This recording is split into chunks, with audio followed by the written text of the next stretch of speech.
Have you ever had that moment when you realize your time is up? Where every passing second brings you closer to an inevitable confrontation, not a solution. Where you know deep down in your stomach, with a feeling of nausea, that the person who promised to love you has returned not to talk, but to destroy what little remains.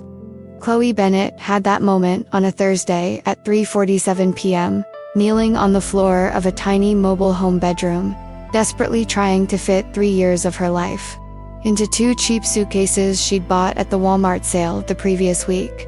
She had until Friday. That's what Evan's text message had said. A message that arrived in the early hours of the morning, 7 days earlier, waking her from restless sleep. I have a new girlfriend. Better than you in every way. Get out of my house by Friday. I don't want to see you when you get back. No warning, no conversation, just an order. As if 3 years of living together, of Chloe paying half the bills, of her cooking and cleaning and trying to be enough, meant nothing. And Chloe, because she had no choice, had begun packing. Slowly, because where was she going? She had no family, her parents had died in an accident 9 years ago, and she was an only child. She had no close friends, Ven had made sure of that, slowly isolating her over 3 years, with comments about how your friends are dramatic, and why do you need anyone else when you have me? She had no savings, every penny she earned working as a cashier at a hardware store went to groceries, bills, and things the house needed, and she had no plan. Just 2 suitcases, and 5 days that had turned into 4, then 3, then 2. And now time was up because Chloe was hearing a sound she had learned to fear. Evan's pickup truck pulling into the gravel driveway. Stay with me until the end, because what happened next was a moment where vulnerability met cruelty, and where protection came from the most unlikely place. Chloe froze, hands still clutching the old t-shirt she was folding, heart pounding so loudly I could hear it. And then she heard a truck door slam. Not a normal slam, a violent slam. The kind that tells you the person inside is angry. And then footsteps, heavy, deliberate, climbing wooden porch steps that creaked under the weight. And a voice. That voice that used to whisper kind things, but that in recent months had only carried disdain. Chloe, get out of here now. Evan's voice pierced the thin walls of the mobile home as if they were paper. And Chloe, alone in the room, trembling, wanted to disappear. She wanted to have already left. She wanted to be anywhere but there. But it was there. And he was there. And worse, she heard voices, plural. Evan wasn't alone. There were at least 2 other people with him. Friends, probably. Witnesses to her eviction. Or worse, helped to force her out if she refused to leave. Have you ever been through this? Ever felt that fear of being trapped in a place that used to be home but is now a trap? Chloe stood up slowly, legs trembling, and she went to the bedroom door. She didn't open it. She just rested her forehead against the wood and tried to breathe, tried to think. Because she had one day, technically, she had until Friday, and today was Thursday, and Evan had no legal right to force her out before then. But Evan had never cared about what he was entitled to, only what he wanted. And he wanted Chloe out. Now, I know you're in there, Evan yelled. Saw your damn car still parked outside.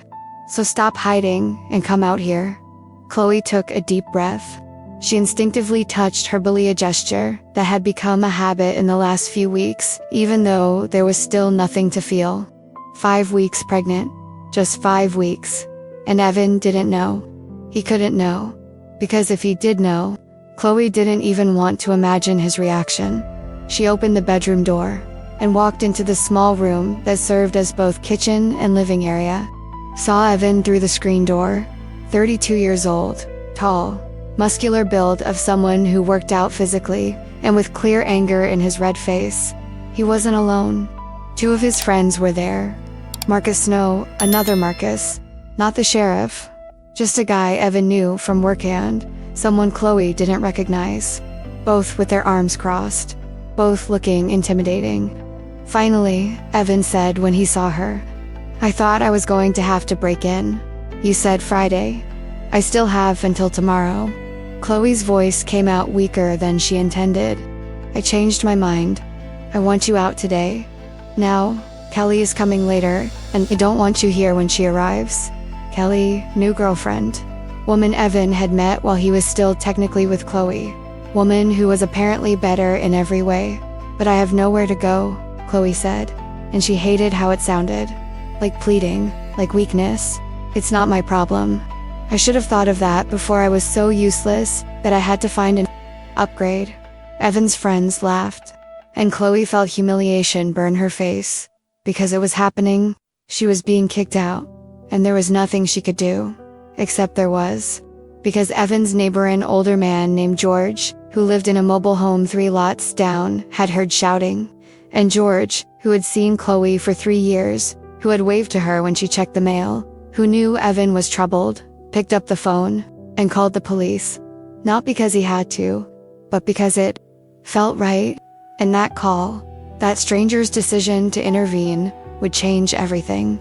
It would change Chloe's life trajectory. It would change how she viewed protection. And it would change how a sheriff named Marcus Coleman, who had his own scars, his own reasons to hate men who treated women as disposable, viewed his job. Because when Marcus received a call from the dispatcher, domestic disturbance, possible illegal eviction, and arrived at that mobile home on a rural lot outside Millbrook, he didn't expect to find what he found.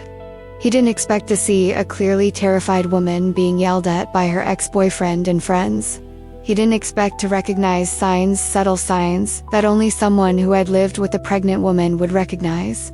And he hadn't expected to feel such a strong protective instinct that he would have to make a choice, follow the letter of the law or do what was right. And that choice, that decision Marcus was about to make, was going to cost him. It was going to complicate things. It was going to cross professional lines. But it was also going to save Chloe from a fate she didn't even know she was facing yet. Because Evan wasn't just a jerk kicking out his ex-girlfriend. He was a threat.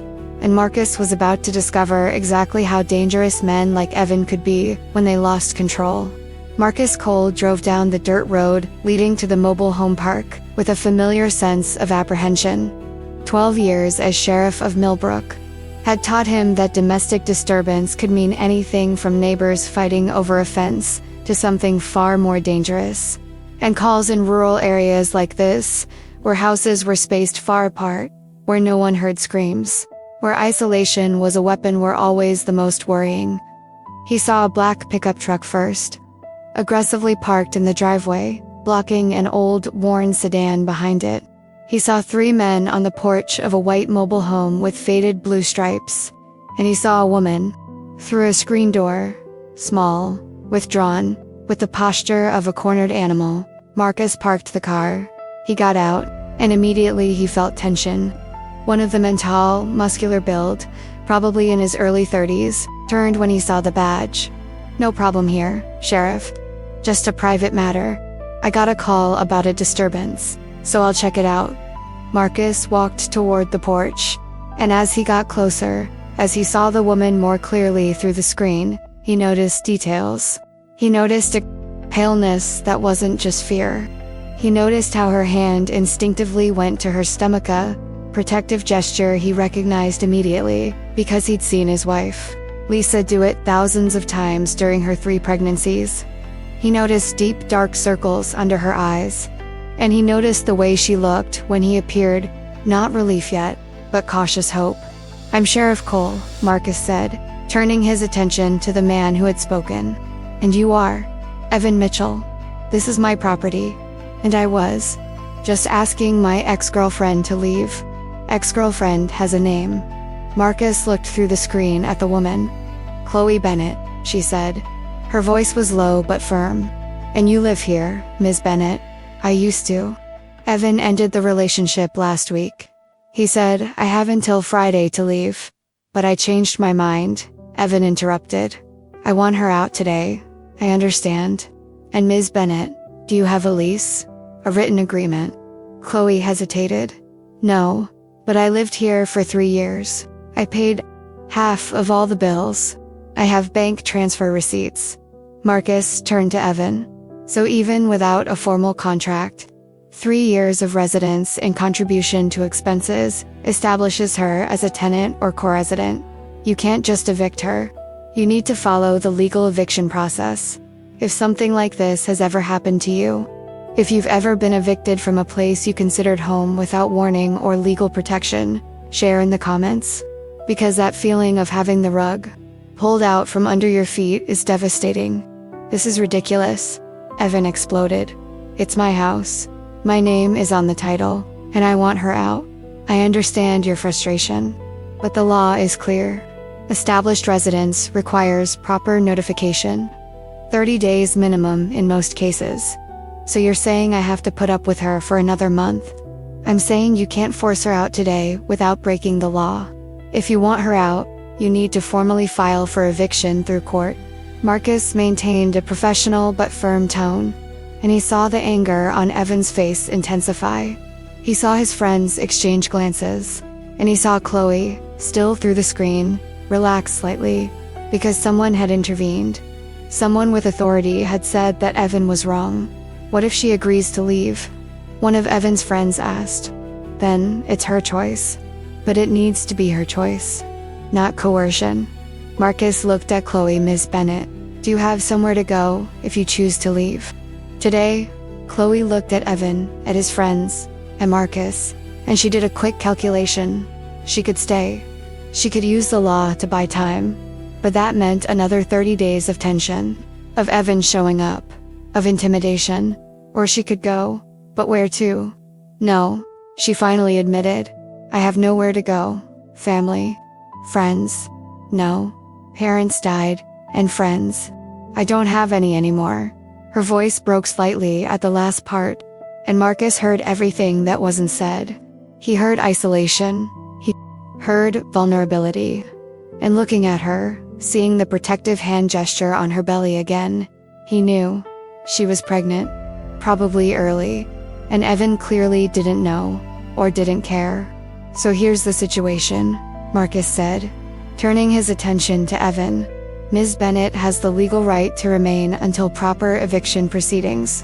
If you force her out, if you touch her or her property, that's a violation. Understood? Are you on her side? Evan accused. I'm on the side of the law, and the law says she can stay until you follow proper process. Now, I suggest you and your friends leave. Leave Ms. Bennett alone. And if you want to proceed with eviction, contact a lawyer Monday morning. Evan looked as if to argue, but Marcus's presence, badge, authority, everything said he wouldn't win here. Not now. Fine, Evan said, stepping down from the porch. I'm going to the lawyer.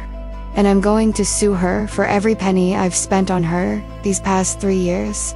And Sheriff, when he finds out what kind of person she really is, he'll regret defending her. And Evan left. Friends followed. A pickup truck roared away, and silence fell. Marcus climbed the stairs. He knocked gently on the screen door. Ms. Bennett, may I come in? Just to check if you're all right. Chloe opened the door. And now, with Evan gone, Marcus saw more. He saw a small but clean mobile home. He saw open suitcases on the floor. He saw a pile of clothes. And he saw Chloe brown hair pulled in a messy ponytail, probably in her early 20s, thin except for a slight puffiness that Marcus recognized. Thank you, Chloe said, for making him go away. I just did my job.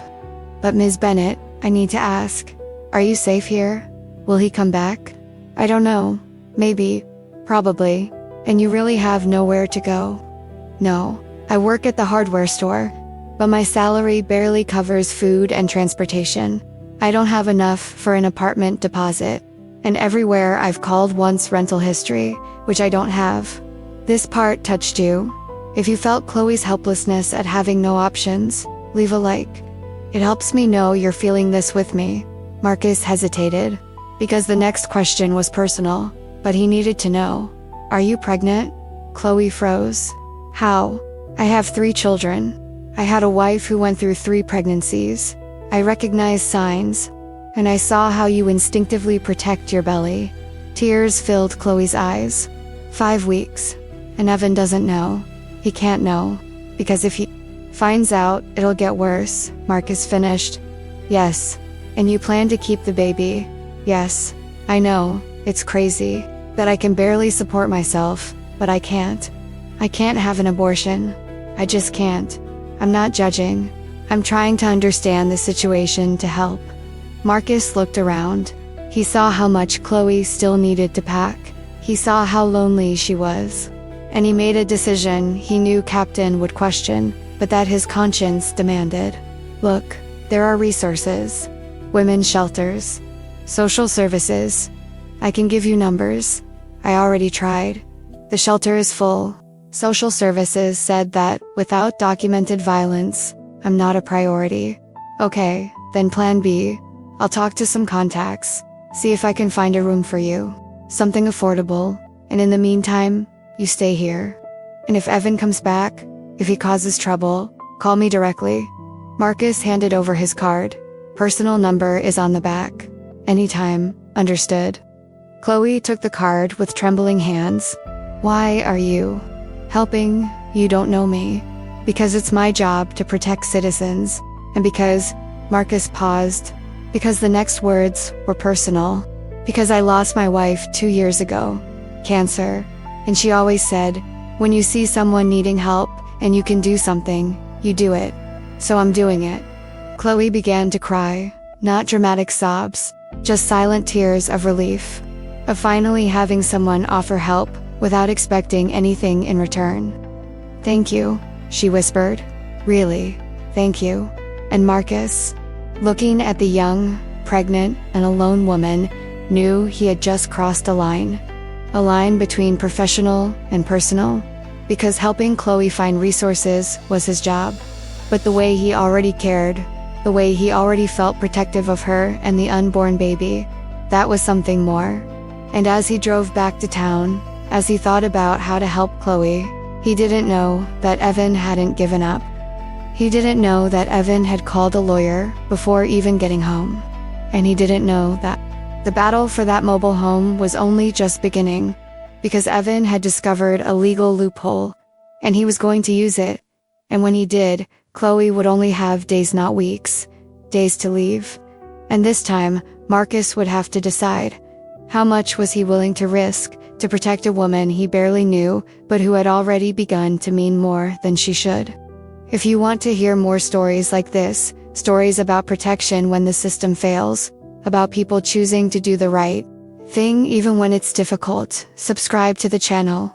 I bring you these stories every week because they matter. Now I want to delve even deeper into this subject. Because understanding who Chloe Bennett was before her life fell apart is to understand exactly why she stayed so long. Why she believed she could fix a relationship that was broken from the start. And why she had so few options when Evan finally discarded her. Chloe was 29 years old. And those 29 years had been marked by loss, hard work, and a pattern of accepting less than she deserved because she had learned early on that security was a luxury, not a guarantee. She grew up in Millbrook, daughter of James and Carol Bennett. Her father worked in a factory. Her mother was a nurse, a working-class family. Nothing extravagant, but stable. Chloe had been a happy child, not spoiled, but loved. And she had grown up believing that if she worked hard, if she made the right choices, she would have a good life. And then, when she was 20 and a sophomore at community college, studying to be a radiology technician, her parents died. Car accident. Drunk driver crossed the median on a highway. James and Carol died instantly. And Chloe, mid-semester, in the middle of a life she was building, was left alone. No siblings. Grandparents had already passed away, and extended family aunts, uncles, cousins, lived in other states and offered little more than condolences at the funeral. The transformation from college student with a planned future to young adult struggling to survive was abrupt, because her parents didn't have adequate life insurance. They had a mortgage, credit card debt, and when everything was settled, Chloe inherited almost nothing. A few $1,000s that disappeared in funeral expenses and final bills. And she, at 20, had to make impossible decisions. She dropped out of college. She couldn't afford it, even with student loans. And the idea of being in debt for years, when she had no safety net, when she was completely alone, seemed terrifying. So Chloe took a job. Any job. She ended up at Millbrook Hardware as a cashier. It paid $9.50 an hour. It wasn't much, but it was something. And for 5 years, Chloe worked. She lived in a tiny studio apartment. She ate ramen and peanut butter sandwiches, and she existed. She didn't live, she just existed. No close friends because work consumed time and energy, leaving no room for a social life. No romantic relationships because who had time? No plans for the future because the future seemed too hazy to plan. And then she met Evan Mitchell. The impact of that encounter, Evan walking into the hardware store, looking for specific screws and making Chloe laugh for the first time in months, was profound. Because Evan seemed different. He seemed stable. He worked in construction. He had a nice pickup truck. He talked about buying his own land, building a house, eventually having a family. And Chloe, alone and tired of being alone, saw a possibility. She saw a chance to have something that felt like family again. One date led to a second. And Evan was charming, thoughtful. He paid for dinners Chloe could never afford on her own. He bought flowers. He said nice things. You're different, real, not like other girls who only care about money. And Chloe, desperate for connection, believed him. Within 6 months, Evan suggested moving in together. It makes financial sense. You pay rent on a horrible apartment. I pay rent on a mobile home. We can split expenses. And I want to wake up with you every day. The journey from independent to dependent was gradual. Chloe moved into Evan's mobile home. Small, but better than a studio apartment. On rural land with space. And initially it was good. Evan cooked sometimes. They watched movies. They talked about the future. But slowly, subtly, things changed. Evan began to criticize. You made dinner again. But you know I don't like chicken. Like that. Why do you spend so much on groceries? You need to learn to budget better. You work full-time, and the house is still a mess. What do you do all day? Small criticisms, but constant. And Chloe, wanting to please, wanting to keep the peace, tried to do better. She cooked differently. She saved more. She cleaned more. But it was never enough. Evan always found something to criticize. And then came isolation. Chloe had a friend from work, Sarah, who she sometimes invited to happy hour. And when Chloe mentioned going, Evan was not openly angry, just disappointed. I thought we'd spend the night together. But if you'd rather drink with coworkers than be with me, that's fine. Subtle guilt. And it worked. Chloe counseled. And the next time Sarah invited, Chloe automatically said no. And eventually Sarah stopped inviting. And Chloe was alone again. Except with Evan, who became her whole world. The revelation of just how isolated Chloe had become came when a distant cousin, the only family she occasionally kept in touch, would call to invite her to a wedding. Bring your boyfriend if you want. And when Chloe mentioned Evan, he said, a wedding in another state? That's expensive. And do you really want to spend money to see people who don't care about you? She cares. She invited me, Chloe. She invited you because she feels obligated, not because she wants you there. And honestly, it would be awkward. I wouldn't fit in with her wealthy family, and neither would you. Anymore. And Chloe, believing him, didn't go. And when her cousin stopped calling after that, Chloe understood what Evan meant. Nobody cares about you except me. And for 2 years, Chloe believed that narrative. She believed she was lucky to have Evan, that he was right when he said she needed to improve, that if she just worked harder, was more organized, prettier, more interesting, he would go back to being like he was in the beginning. But he never did, because the person Evan had been in, the beginning wasn't real. It was a performance, a mask he used to attract Chloe. And once she was invested, Once she had moved and isolated herself and become financially and emotionally dependent, the mask fell, and Chloe was trapped. Not physically. Evan never hit her, never threatened violence. But she was trapped psychologically. Because where did she go? All her money went to shared expenses. She had no savings. She had no friends to stay with temporarily. She had no family. And Evan constantly reminded her of this. Without me, you'd have nothing. You'd be homeless. So maybe show some gratitude. And Chloe did. She accepted criticism without complaining.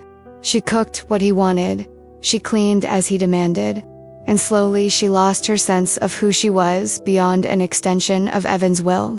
And then, 3 weeks ago, Chloe missed her period. Initially, she didn't think much of it. Stress sometimes delayed cycles. But when the second week passed, when morning sickness began, when her breasts became tender, she knew. She bought pregnancy tests. 3 tests, all positive. The journey of that discovery was terrifying. Because Chloe knew for sure, blood-curdling her, that Evan wouldn't react well. They had never talked about children specifically, but Evan had made comments. Kids are expensive, money-draining. I'm not ready for that.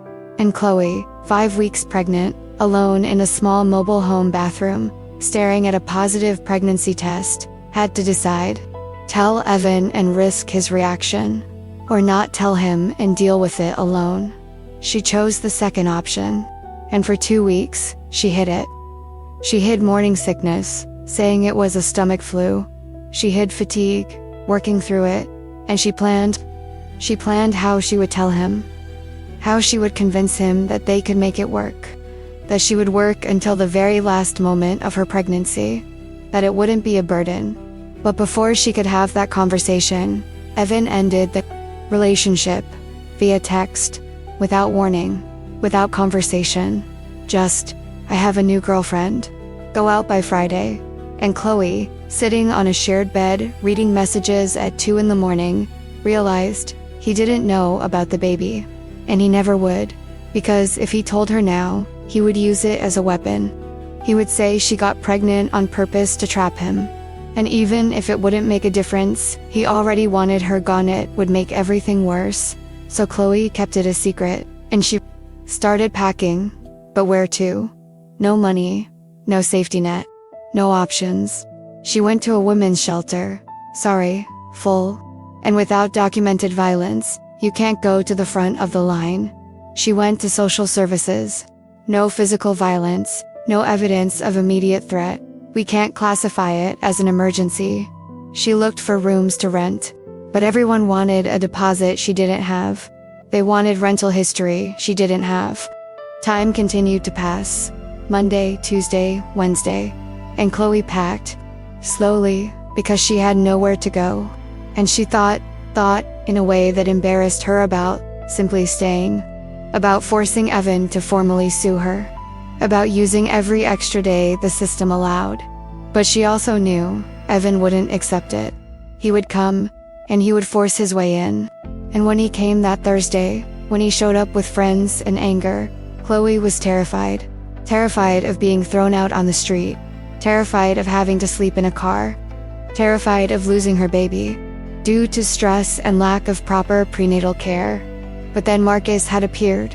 Sheriff with badge and authority, who said Evan was wrong, that Chloe had rights. And for the first time in weeks, Chloe breathed. Comment below. When you're so isolated, so lacking in resources, so convinced of your worthlessness that you accept terrible treatment, how do you get out of it? How do you recognize that you deserve better when everyone around you says you don't? Now I want to delve even deeper into this issue, because the way the system failed Chloe wasn't passive negligence. It was a structure built to help people in crisis, but it had so many requirements, so many boxes to tick, so many strict definitions of who deserved help, that someone like Chloe, clearly in need, fell through the cracks. The transformation from homeless to nearly homeless happened in a week. 7 days between Evan's text message and the deadline he set. And in 7 days, Chloe tried everything. She started with online research, help for displaced women, resources for homeless people, shelters in Millbrook, and she found New Beginnings Women's Shelter. The website promised safe haven for women fleeing abusive domestic situations. Chloe called on Monday morning during her break at work. New Beginnings, how can I help? Hi, I need a place to stay. My boyfriend broke up with me and I'm being evicted. Okay, you're fleeing a domestic violence situation. He never hit me, but he eats verbally abusive, and he isolated me. And now he's forcing me to leave. I understand. But our shelter is specifically for victims of physical violence or those with active restraining orders. Without documentation, we can't accept you. And even if we could, we're at full capacity. The waiting list is at least 3 weeks. 3 weeks. But I have 5 days. I'm sorry. Try social services. They may have other resources. Click deadline. And Chloe stood in the hardware store's employee aisle, holding her phone, feeling hope evaporate. The impact of that first rejection was devastating, because Chloe had believed, naively perhaps, that the system was there for people like her, for people in crisis, but the system had definitions. It had requirements, and verbal abuse without physical evidence didn't qualify.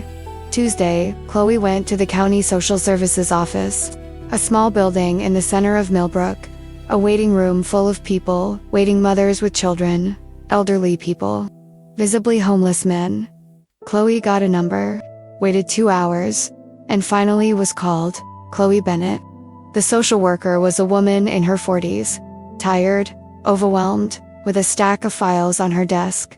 Yes, what can I do for you? I need help. I'm being evicted. I have nowhere to go. Okay. Do you have children? No, but I'm pregnant. 5 weeks. Congratulations. But without dependent children, you don't qualify for most of our emergency housing programs. But I'm pregnant. Doesn't that count? Not until the baby is born. So technically you're a single adult without dependents. Okay. And are there other programs? Anything. The social worker sighed, not cruelly, but with the exhaustion of someone who had this conversation dozens of times a week. You can apply for housing vouchers, but the waiting list is 18 months to 2 years. I can give you information about food banks, about free health clinics, but emergency shelter, without documented domestic violence, without immediate physical threat, you're not a priority. So what do I do? Find a room to rent, a friend to stay with temporarily, family. I don't have any of those. The revelation that the system viewed Chloe as not being in crisis enough to warrant help was shocking, because she was in crisis. She was about to become homeless, but without physical violence, without dependent children, without threat documentation. She was just another struggling adult, and there were many of them, and resources were limited.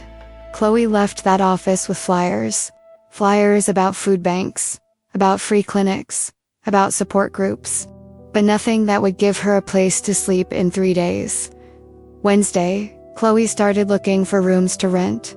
Craigslist, Facebook Marketplace, supermarket bulletin board. And she found some options. Room for rent, $400 month. First month plus deposit. Chloe called. Hi, I saw an ad about a room. Is it still available? Yes. Would you like to see it? I'd love to. But, need to ask, what do I need to apply? First month's rent, security deposit, and background check. How much is the deposit? Equal to the rent. So $800 total to move in. $800. Chloe had $150 in her bank account. Next payment was due in 5 days. Another $280 after taxes and deductions. $430 total. Not nearly enough. Is there any flexibility in payment? How can I pay the deposit over a few months? Sorry, no. I need everything up front. High demand for rooms. I understand. Thank you. Chloe tried 6 other listings. All required the full deposit.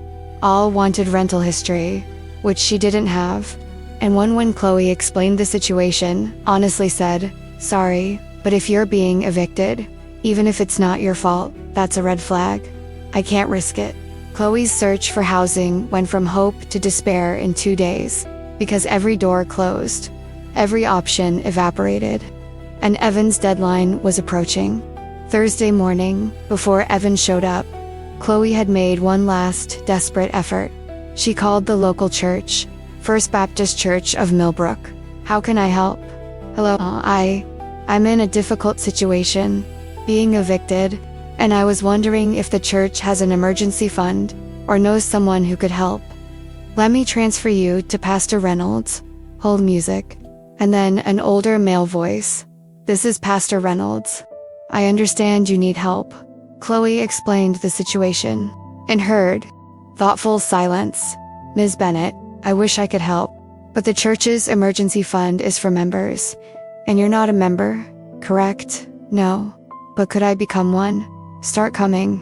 Of course you'd be welcome, but it would take time to establish you as an active member before we could allocate funds." "And you said you need help immediately?" "Yes. Today." "Then I'm sorry, but I can't. Church policy is clear. I understand. Thank you anyway." Click. And Chloe sat on the floor of her mobile home, surrounded by half-packed belongings, and cried. Not dramatic sobs, just silent tears of someone who had tried everything and arrived at an empty place. No options, no resources, no safety net. And it was at that moment, in that moment of absolute despair, that Chloe considered the option she had avoided. She considered calling her distant cousin, the only family she had any contact with, but her cousin lived 3 states away, and Chloe hadn't spoken to her in 2 years, since the wedding she hadn't gone to because Evan convinced her not to go. How could she call now and say, "I need help"? How would she not seem opportunistic? And even if she called, even if her cousin offered help, how would Chloe get there? She didn't have money for gas to drive 3 states. She didn't have money for the bus. And leaving Millbrook meant leaving the only job she had. So Chloe didn't call. She just kept packing. And when Evan showed up that afternoon with friends and anger, Chloe was resigned. Resigned to sleeping in a car, to finding general homeless shelters. Not shelters specifically for women, but places where anyone could stay for the night. Places that were dangerous, especially for a pregnant woman alone. But what else was there? And then Marcus arrived, and changed everything. Not because he magically solved Chloe's problem, but because he gave her time. 30 days instead of 0 days. And because he saw her. Saw vulnerability. Saw the pregnancy she was hiding. And he cared. But victory was temporary. Because Evan, furious at being stopped by Marcus, didn't give up. He did exactly what Marcus had told him to do. He went to a lawyer. A cheap lawyer, who worked from a home office, and advertised on flyers. Fast evictions. $200. And the lawyer found a loophole. She doesn't have a written lease. There's no record of formal payments, just transfers that could be for anything. And she's not on the deed or title. Legally, she's a guest, not a tenant. And guests can be removed immediately. Evan filed the paperwork Friday morning. And the judge, an older man who processed dozens of cases a day and had no time for nuances, agreed. No contract, no tenant status. A guest has 72 hours to vacate. 72 hours. 3 days, not 30. And Chloe received notification on Monday when she returned from work. Official paperwork taped to the door. You have 72 hours to remove all personal belongings. Failure to comply will result in forced removal. And Chloe, reading that, realized Marcus had been wrong. Well-intentioned, but wrong. Because the system that was supposed to protect her had flaws, and Evan had found them. And now time had truly run out, and she still had nowhere to go. The hidden truth was that Chloe wasn't alone. There were dozens, hundreds of people like her in every city. People falling through cracks in a system that was built with good intentions, but had so many restrictions, so many requirements, so much bureaucracy, that it only helped a fraction of those who needed it, and the rest discovered it, or didn't, and they became statistics. They became homeless. They became lost. and Chloe was about to join them. A 29-year-old woman, pregnant, working full-time but still unable to pay deposits. And the system that was supposed to protect her had said, "You don't qualify. You're not in crisis enough. Come back when you're sleeping on the street. Come back when the baby is born. Come back when there's physical evidence of violence. Until then, you're alone." Now I want to delve even deeper into this subject, because the reason Marcus Cole didn't just process the routine call and move on has everything to do with personal history. With the loss he carried, and with the promise he made to his deceased wife never to stay silent when he saw vulnerable people being exploited. Marcus was 42 years old, 17 years in law enforcement. He started as a patrolman in a larger city, worked his way up to detective, and then, 10 years ago, when his wife Lisa was pregnant with their first child, he accepted the position of deputy sheriff in Millbrook. Smaller town, quieter, better place to raise a family. And for 10 years, Marcus and Lisa had built a life there. 3 children, now 9, Jacob, 7, and Sophie, 5. Lisa had been a nurse at the local hospital. Marcus had been promoted to sheriff 5 years ago. And life had been good. Not perfect, but good. Until 2 years ago. Until Lisa was diagnosed with pancreatic cancer. Stage 4. Inoperable. And doctors had given her 6 months. She lived 8 months of fighting. Of treatments that left her weak. Of pain that medication barely touched. And Marcus had been there. For every appointment, every treatment. Holding her hand when she vomited. Cleaning up when she couldn't get to the bathroom in time. Being strong when she couldn't be. And in the end, when Lisa was in hospice care at home, when the children had said goodbye and were asleep, Lisa had taken Marcus's hand and said something he has carried with him ever since. "Promise me something. Promise me you'll keep seeing people. Really seeing them. Not just processing cases. Because you have a gift, Marcus. You see vulnerability that others ignore. And the world needs more of that." Marcus's transformation after Lisa's death was from a man doing a job to a man obsessed with making a difference. Because the promise to Lisa wasn't empty, it was directive. And Marcus took it seriously. So when he received a call about a domestic disturbance at Evan Mitchell's mobile home, it wasn't just to process it. It was to actually see. He knew the area. Rural mobile home park.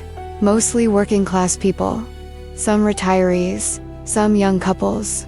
Some problematic domestic situations he'd responded to before. And when he drove down the dirt road, when he saw Evan's truck and another vehicle, his expectation was a standard dispute. Fighting over belongings. Maybe a need to mediate, to ensure no one became violent. Routine. But when Marcus got out of his patrol car and saw the scene, instinct kicked in. He saw 3 men. Aggressive posture. And he saw Chloe, small, withdrawn, with a suitcase at her feet like a refugee awaiting deportation. And when he got closer, when he looked through the screen door and actually saw Chloe, he noticed things.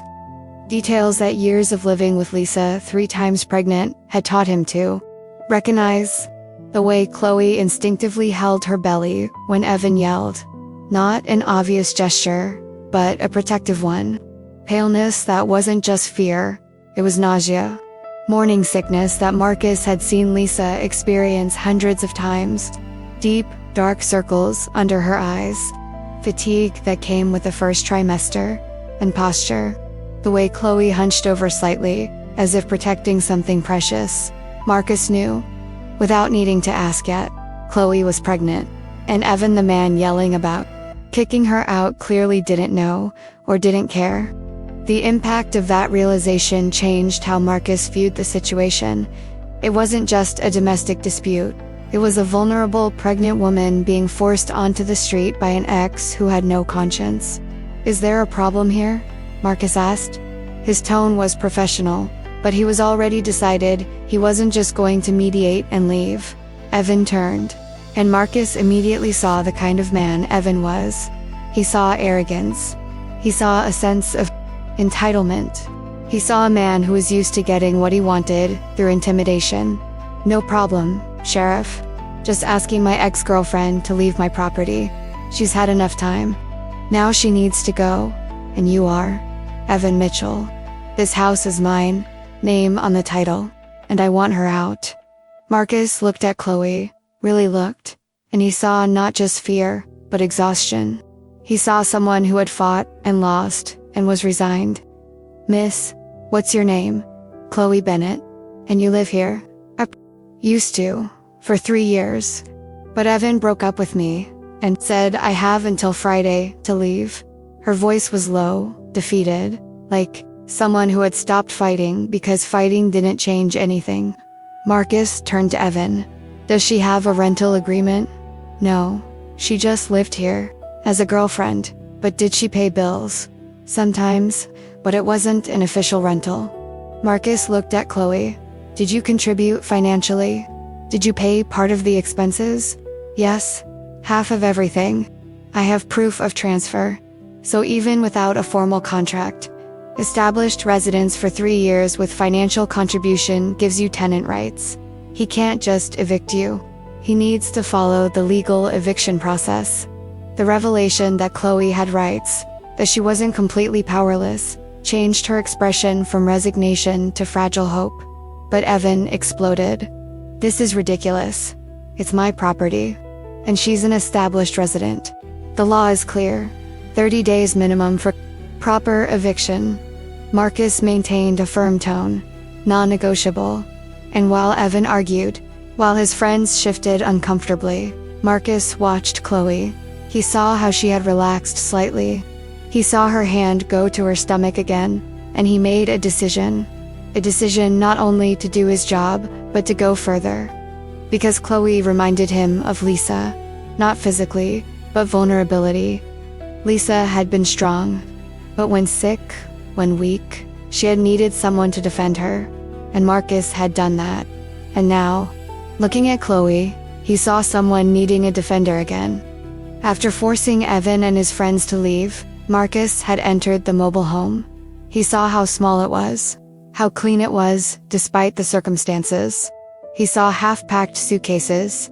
He saw Chloe's life reduced to possessions that fit in 2 bags. And he felt anger at the man who had used Chloe and then discarded her.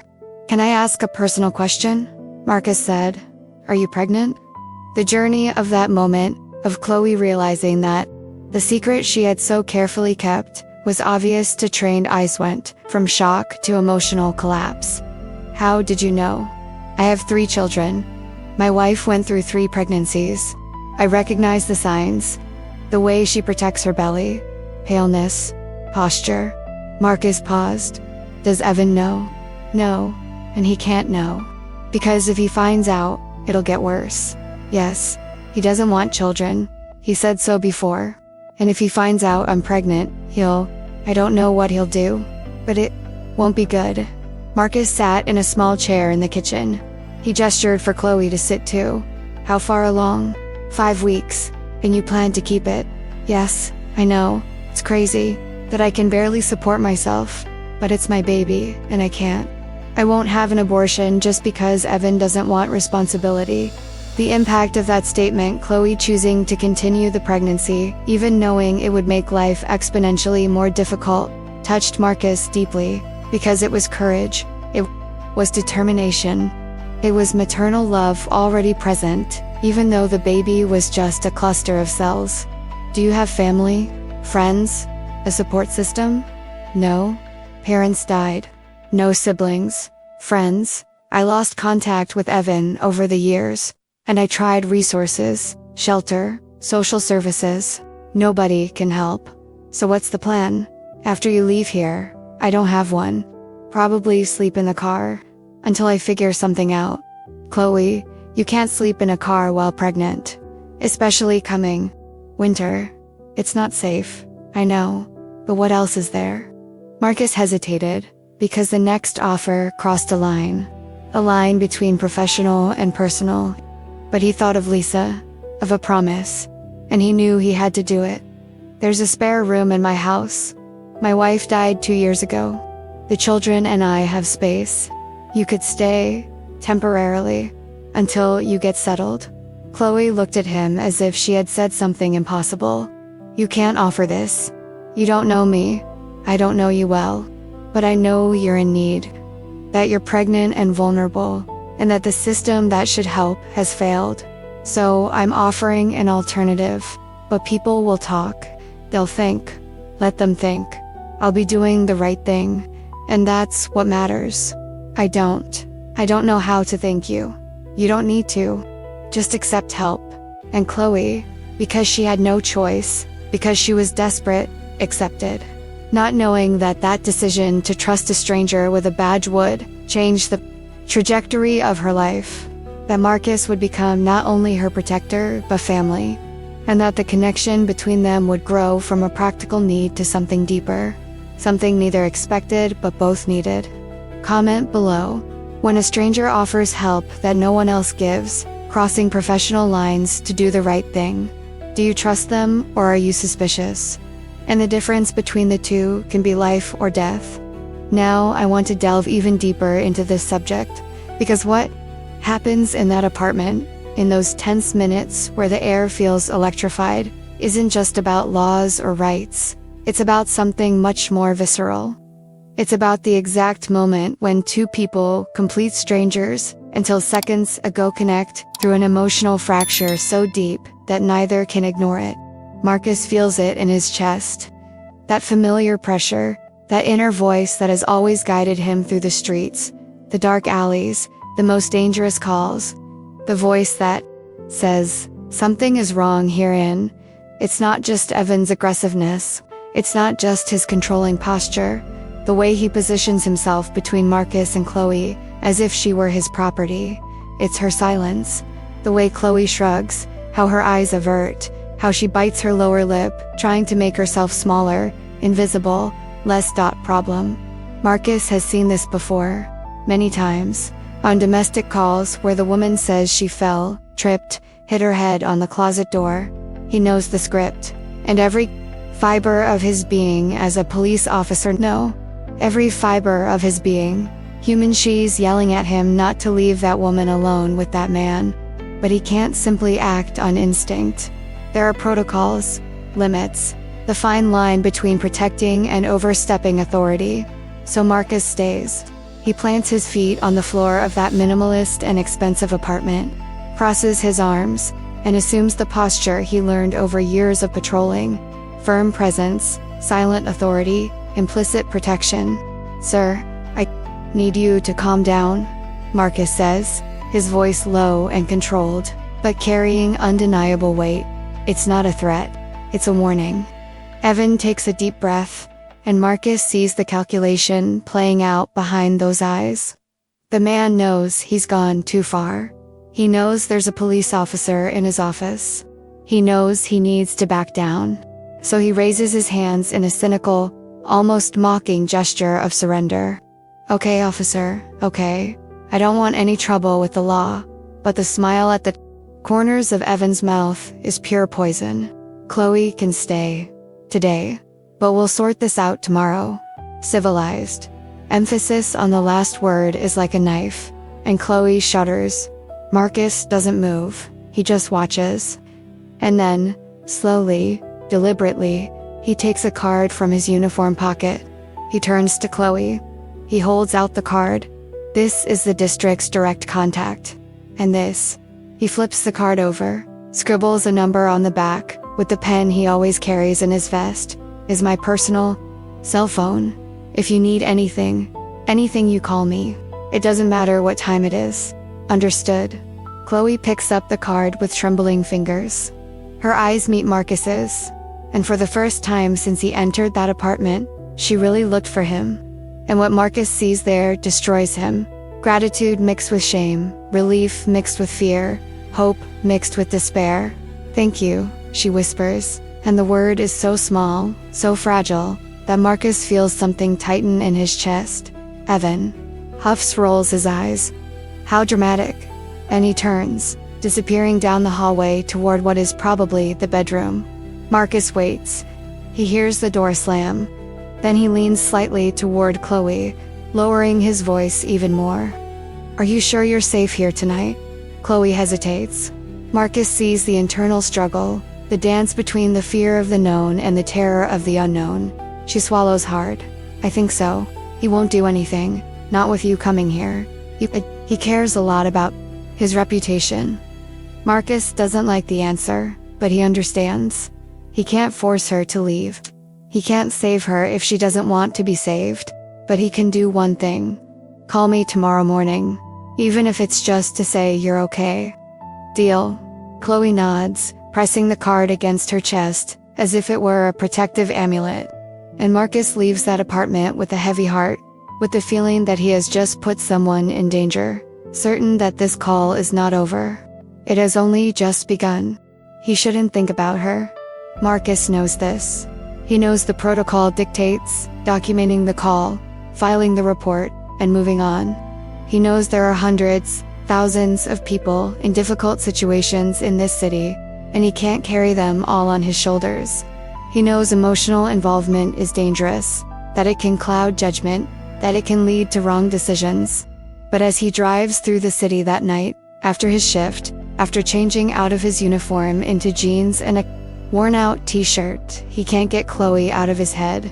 Those haunted blue eyes, that small body trying to make itself even smaller, that whispered voice saying thank you as if gratitude were something she didn't deserve to receive.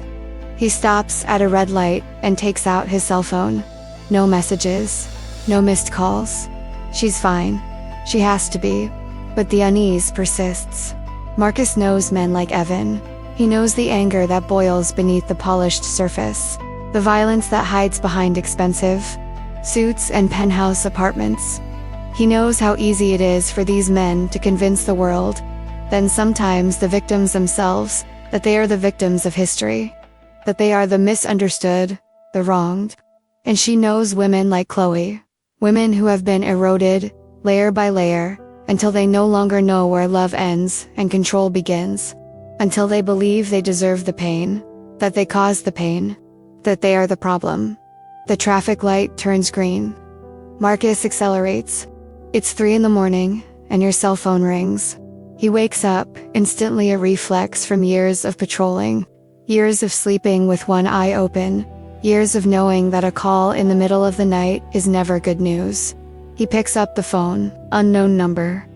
He meets hello silenci, but not empty silence, full silence, trembling breath, muffled sob. "Chloe, I'm sorry, I shouldn't have called. Where are you? Are you safe? I left. I waited for him to fall asleep and then I left. I grabbed some clothes in a backpack and left.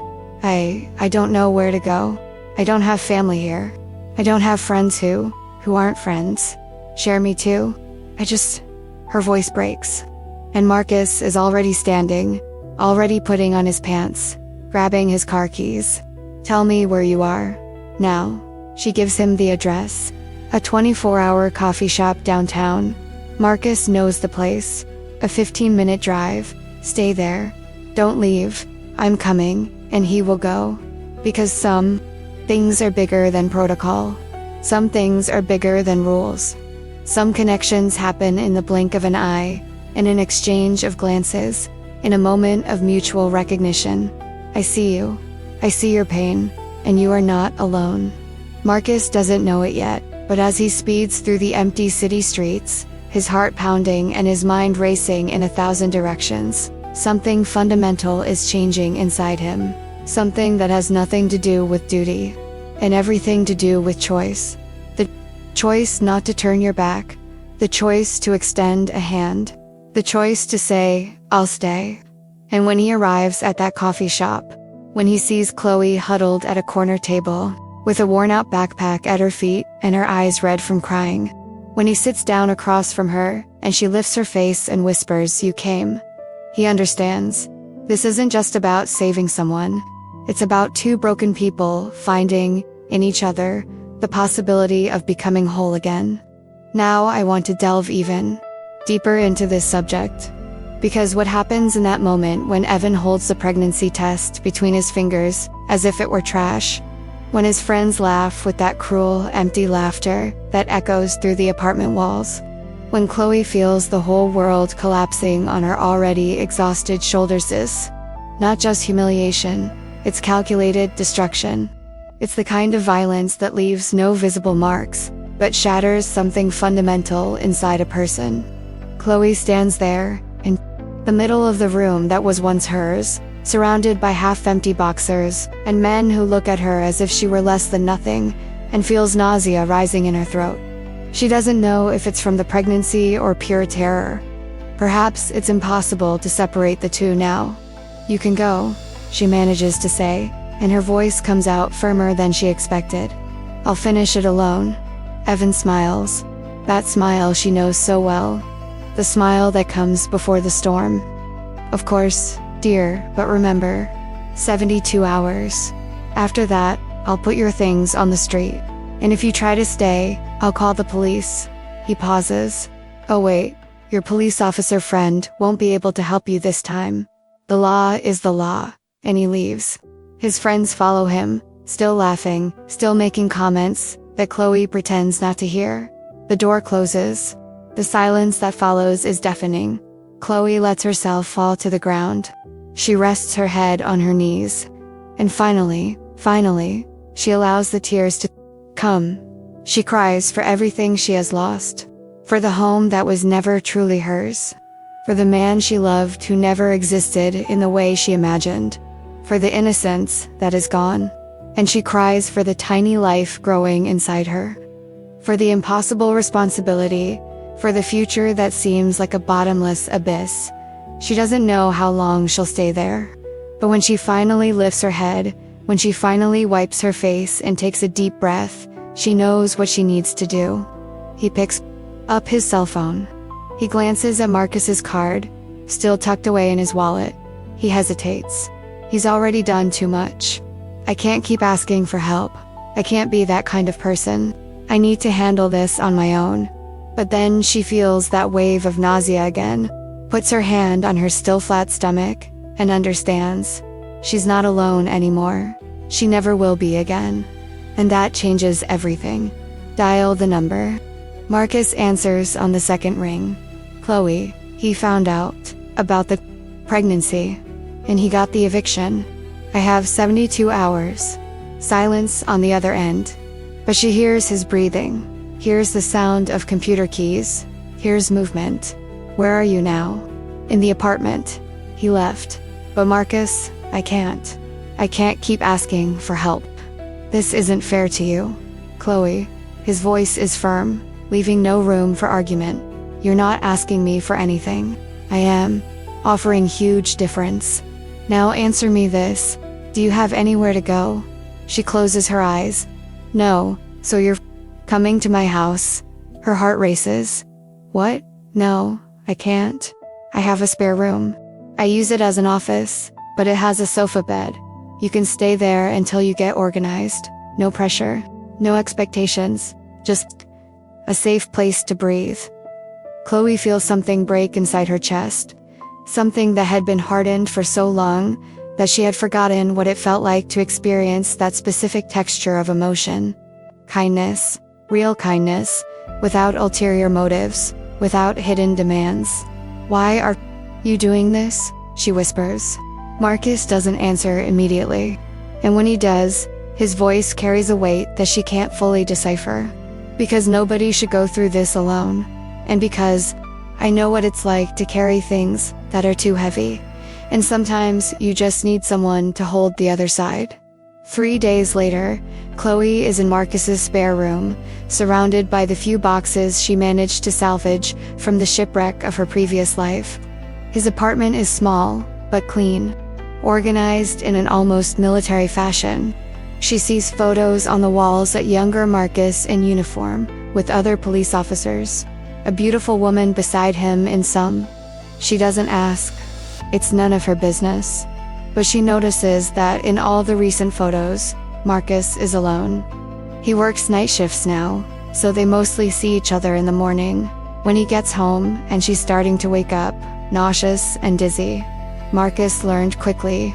He keeps ginger in the kitchen, peppermint tea, toast without butter, things that help with nausea. "You don't have to do this," Chloe says one morning when she finds a note from him next to a still warm cup of tea. "I went out for a run. I'll be back in an hour." The tea helps. Personal experience. My sister had 3 children. She smiles. It's a small, fragile smile, but it's real. Weeks go by, and something strange happens. Something Chloe didn't expect. She begins to feel not exactly happy. Happiness still seems like a very distant concept. Suffocated, less like drowning. Less like every breath is a battle.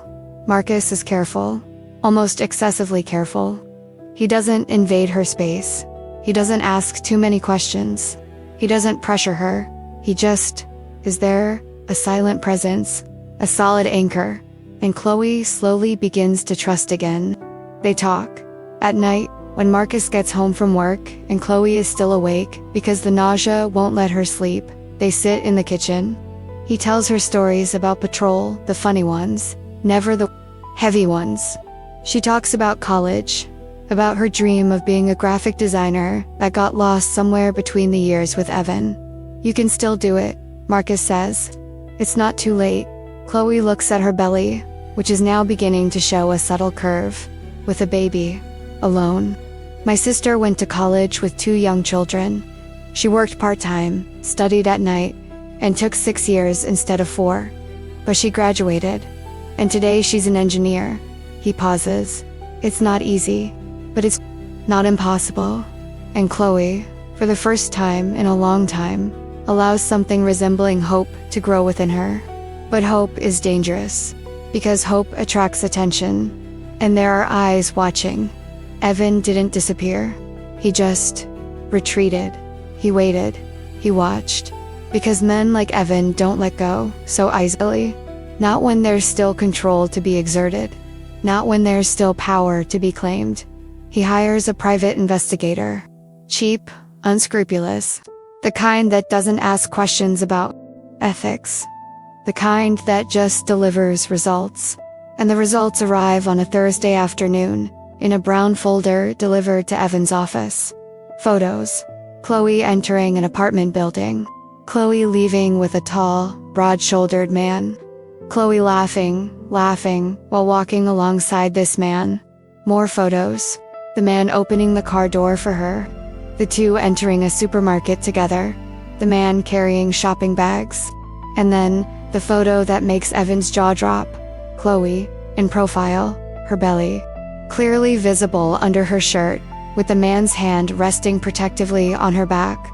The detective included a report. Man's name, Marcus Hale. Occupation, police officer. Confirmed address, same as the apartment where Chloe is living. Evan closes the folder. He takes a deep breath and smiles. Because now he has ammunition. Now he has leverage. And men like Evan are experts at turning information into a weapon. He picks up the phone. He dials the police department's number. "Hi, I'd like to make a complaint. It's about one of your officers, Marcus Hale. He's inappropriately involved with a woman. A pregnant woman. A woman who was my girlfriend until very recently. And I believe he abused his position as a police officer, too." "Well, you understand." The voice on the other end is professional, neutral. "Sir, we'll need more details. Can you come to the police station to give a formal statement?" "Absolutely. And I have photos, dates, everything documented." Evan hangs up. And for the first time in weeks, he feels that familiar sense of control returning. That adrenaline rush that comes from knowing he's winning. That he always wins. Because the truth doesn't matter. It never has. What matters is the narrative. And Evan has always been excellent at controlling narratives. Comment below. This makes sense to me. Now I want to delve even deeper into this subject. Because what Marcus faces at that moment is not just a professional decision. It's a moral crossroads. That will define who he really is when no one is watching, when there's no instruction manual to consult, when the right choice and the safe choice are completely opposite paths. He sits in the patrol car, parked on a side street, hands on the steering wheel, gaze fixed on some distant, non-existent point. The city continues to move around him, traffic lights flashing, people crossing the street, life unfolding at its relentless speed. But Marcus is trapped in that space between thought and action, between duty and compassion, between protocol and humanity. The captain's voice echoes in his head. Hale, you're a good cop, but you have a problem. You get too involved, and that's going to destroy you one day. You can't save everyone. Marcus knows the captain is right. You know because you've seen it happen. He's seen colleagues break under the weight of carrying burdens that weren't theirs. He's seen marriages crumble, addictions begin, careers implode, all because someone forgot where work ended and personal life began. But you also know something else. There's a huge difference between getting too involved and simply don't care enough. And when he closes his eyes, all he sees is Chloe, that woman with haunted blue eyes, a small body carrying an impossible weight, her future crumbling brick by brick, pregnant, alone, about to literally end up on the street. Marcus picks up his cell phone. He looks at the captain's name in his contacts. He could call, ask for guidance, cover himself bureaucratically, ensured that, whatever happens, he followed the correct protocol. But then he thinks, protocol won't give her a roof over her head tonight. Protocol won't hold her hair back when the nausea hits in the middle of the night. Protocol won't look this woman in the eyes and tell her that she matters, that she's not alone, that there's still goodness in this shitty world. He puts his phone away, he takes a deep breath, and he makes the decision that will change everything. I know this might seem inappropriate, Marcus says, and they're sitting in that coffee shop again. The same place where it all began. And something about the symmetry of the moment makes Chloe's heart clench. And if you don't feel comfortable, I completely understand. But I have a spare room. It's small, I use it as an office, but it has a sofa bed. You could stay there, temporarily, until you get organized. Chloe looks at him, and 1,000 thoughts race through her mind simultaneously. Distrust because men don't do this without wanting something in return. That's what Evan taught her. Shame because accepting help means admitting defeat. It means confirming that she really can't manage on her own. Fear because what if Marcus is just another Evan disguised as a savior? But also, hope. That fragile and stubborn thing that insists on existing, even when everything tells you to give up. Why? She asks, her voice so low that Marcus has to lean across the table to hear. Why do you care? You don't even know me? Marcus remains silent for a long moment. His fingers play with the cup of cold coffee in front of him, and when he finally speaks, there's something in his voice that Chloe has never heard before. Something raw. True. 3 years ago, my younger sister was in a bad relationship. The guy didn't hit her, not physically, at least, but he destroyed her in other ways. Words, control, isolation. And I saw it, everyone saw it. But she said everything was fine, that we didn't understand, that she loved him. He pauses, swallows hard, until one day she tried to kill herself. Pills. It was my brother-in-law, the guy she's with now, who found her. Took her to the hospital. Saved her life. Chloe feels tears burning in her eyes. And since that day, Marcus continues, I vowed that if I saw someone where my sister had been, if I had a chance to make a difference, I would. No matter the personal cost, no matter if it's convenient, no matter if it crosses some imaginary line of professional involvement. He finally looks into her eyes. So that's why. Because you remind me of my sister. And because I don't want to spend the rest of my life wondering, what if I had helped? Chloe cries. Silently, tears streaming down her face, and she doesn't even try to hide it. And Marcus, this big, strong man who carries a gun and a badge, this man who has seen the worst things humans can do to each other, just waits. He doesn't try to fix things.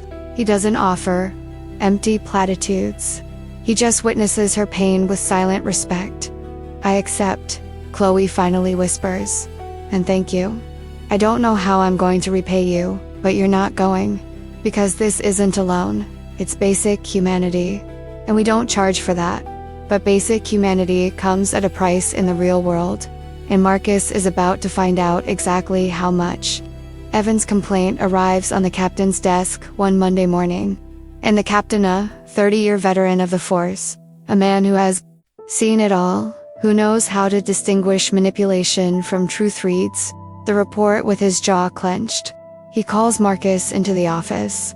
"Sit down," he says, and his tone says it all. Marcus sits down. He sees the folder on the table. He recognizes the name on the label. He feels his stomach sink. "I want you to tell me your side of the story before I decide what to do with this," the captain says, shoving the folder toward Marcus. "And Hale, please tell me this accusation is complete fantasy. Tell me you weren't stupid enough to do exactly what I warned you never to do." Marcus opens the folder. He sees the photos. He sees Evan's statement, carefully constructed to sound both worried and outraged. He sees how each word was chosen to cast doubt on his intentions.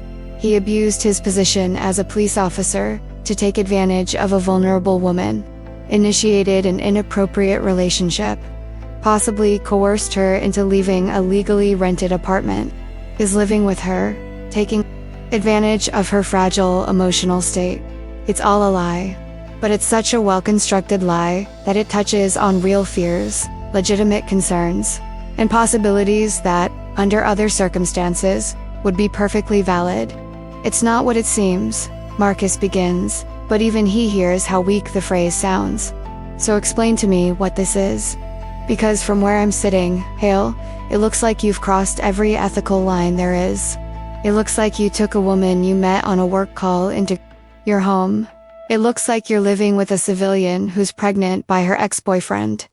It looks like you've put yourself in a situation that will destroy your career and potentially open the department to legal action.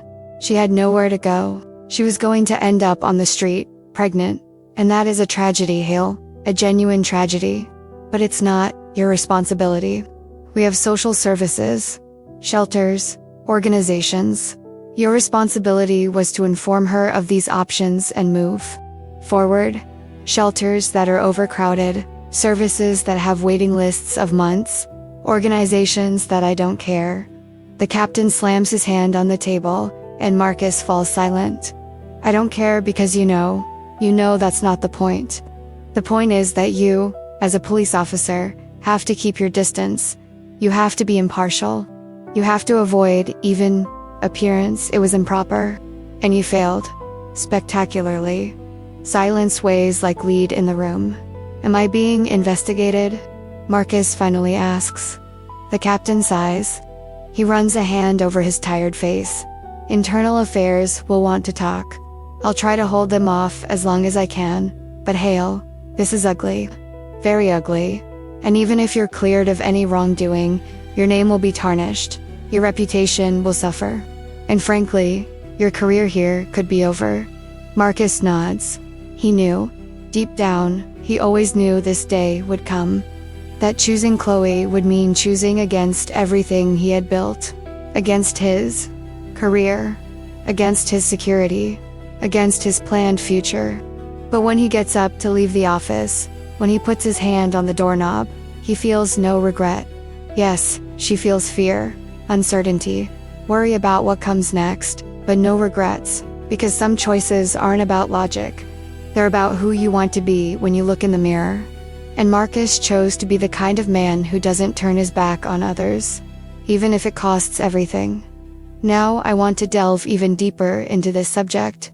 Because what happens in that house, in those first weeks filled with uncomfortable silences and careful gestures, isn't just about two people sharing physical space. It's about the slow and painful rebuilding of trust. It's about learning again that not all kindness comes with a price to pay. It's about discovering that vulnerability can be strength, not weakness. Chloe wakes up every morning at 5:30. Not because she needs to. Her job at the design office doesn't start until 9, but because she hears Marcus moving around the house, making coffee, getting ready for his shift. And some part of her, That part that Evan conditioned through years of subtle criticism tells her that she needs to be awake too. She needs to prove that she's not lazy, that she's not making the most of her time, that she deserves the space she occupies. She walks down the stairs silently, always expecting to find irritation on Marcus's face. Why are you invading my space in the morning? Why don't you stay in your room? But what you find is something completely different. Good morning, he says, a small smile playing at the corners of his mouth. I made coffee. But there's also ginger tea, if the coffee still makes you sick. And every time, Chloe feels something shifting inside her. Something that was petrified is beginning, millimeter by millimeter, to melt. They establish a routine without arguing. Marcus leaves for work. Chloe tidies the kitchen, washes the dishes. He purposely left so she wouldn't feel completely useless, and goes to work. She returns in the afternoon. She prepares dinner because she needs to contribute in some way. Because being idle drives her crazy. Because cooking is something that has always calmed her down. And when Marcus arrives, tired from his shift, smelling of the city and sweat and something indefinable that is simply police officer, he finds hot food on the table. He finds the house a little more lively than it has been in the last 2 years. He finds company. At first, they eat in silence. Chloe doesn't yet know how to converse without measuring every word, without calculating how each sentence could be twisted, used against her later. But Marcus is patient. He asks simple questions, no pressure, no hidden agenda. How was the work? Well, I finished the client project that was driving me crazy. The one from the cosmetics brand. You remembered? Sure, you mentioned it yesterday. And Chloe is surprised, because Evan never remembered. He never really listened. Their conversations were always abuse, his problems, his successes, his frustrations. She was an audience member, not a participant. But Marcus listeningly asks follow-up questions, remembers details, cares. And this genuine attention. This complete presence is more destabilizing for Chloe than any dramatic display of affection could be. One night, 3 weeks after she moved in, Chloe comes downstairs at 2 a.m. The nausea is particularly bad, and she needs water, maybe a biscuit, something to settle her upset stomach. She expects to find the house dark and silent, but the light in the room is on. Marcus is sitting on the sofa, still in his uniform, his head in his hands. He doesn't hear her coming down. He's lost somewhere inside his own head, and there's something about his posture, shoulders hunched, breathing heavy, that makes Chloe stop on the last step. She should go upstairs, give her some privacy. But then, Marcus raises his head, and his eyes meet hers, and Chloe sees something there that she intimately recognizes. Pain. Sorry, he says immediately, wiping his face with a hand. I didn't mean to wake you. She didn't wake up. Nausea. She hesitates. Are you okay? Marcus laughs, but there's no humor in the sound. Difficult call tonight. Child, 4 years old. Parents, fighting. Father pushed mother. Mother fell down the stairs. Child saw everything. He closes his eyes. It never gets easier. The ones involving children. Chloe steps down the last step. She walks to the sofa. She sits beside him, keeping a respectful but present distance. Do you want to talk about it? It shouldn't. Confidentiality. Protocol. No need to give details. Just, you don't need to carry it alone. And something about the way she says it, without pity, without judgment, just human solidarity, makes Marcus finally breathe a real breath for the first time since he left that wrecked house hours ago. My wife always said I brought work home, he says, looking at his own hands. Not physically, but emotionally. That I carried every call, every victim, every injustice. She said she was going to kill me one day. Pause. She was right. She didn't kill me, but it changed me, made me harder to love. I don't think so. Chloe hears her own voice say, and she's surprised by the conviction in it. I think it made you more able because you know what's at stake. You know the value of caring. Marcus looks at her, and there's something in his gaze that makes Chloe's heart race. Something intense, vulnerable, real. How are you? He asks, and the change of subject is obviously intentional. With all of this, baby, Evan, future. Chloe takes a deep breath. She looks at her belly, now impossible to hide. 16 weeks, 4 months, halfway there, afraid, she admits. Every day I wake up scared. Scared of not being good enough. Scared of ruining this child the way I was ruined. Scared of ending up alone and broke and destroyed. She pauses, but also hopeful, which is new. I haven't felt hopeful in a long time. You're going to be an amazing mother, Marcus says, and it's not a platitude, it's a certainty. How do you know? Because you care enough to be afraid. Because you're willing to fight. Because you didn't give up, even when everything told you to. He hesitates, then, and because you're not alone in this. I know I said temporary, but Chloe, you can stay as long as you need, even after the baby is born. This house is too big for one person anyway. Tears burned in her eyes. Marcus, you don't need to decide now. Just know that the option exists. Okay? And Chloe nods, not trusting her own voice, and they sit there in the dimly lit room at 2 a.m, two survivors of different storms, sharing the same shipwreck, and something fundamental. Something that neither of them is quite ready to name yet, but that they both feel with visceral intensity. The internal affairs investigation officially begins on a Tuesday morning. Marcus is called to testify. He tells everything. The initial call, Chloe's situation, the decision to offer help, the motives, the intentions. The investigator, a middle-aged man with an expressionless face and eyes that have seen too much, takes meticulous notes. Officer Hale, do you understand that the perception here is problematic? I understand. Do you understand that even without malicious intent, your actions created an appearance of impropriety? I understand. Are you in a romantic relationship with Ms. Chloe Morrison? Marcus hesitates, because the honest answer is complicated. No, they're not in a relationship. There's nothing physical, nothing defined. But it would be a lie to say there isn't. Something is growing. Something that scares them both precisely because it's so real. No, he finally says. We're friends. She needs a safe place. I have space. That's all. The investigator stares at him for a long moment. Officer Hale, off the record because I've done this long enough to know the difference between a predator and a well-meaning idiot. I believe you.